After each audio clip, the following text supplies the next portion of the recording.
శ్రీ హనుమత్ జయంతి సందర్భంగా మా పూజా మందిరంలో జరుగుతున్న ఒక విశేషాన్ని మీతో పంచుకోవాలని ఈ వీడియో చేస్తున్నాం.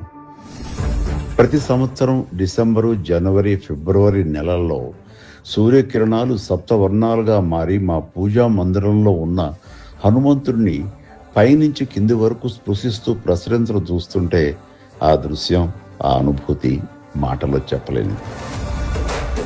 ఇటీవల మనం అయోధ్యలో బాలరాముడి నుదుటిపై సూర్యకాంతి ప్రసరించి మెరుస్తున్న అద్భుతాన్ని చూశాం.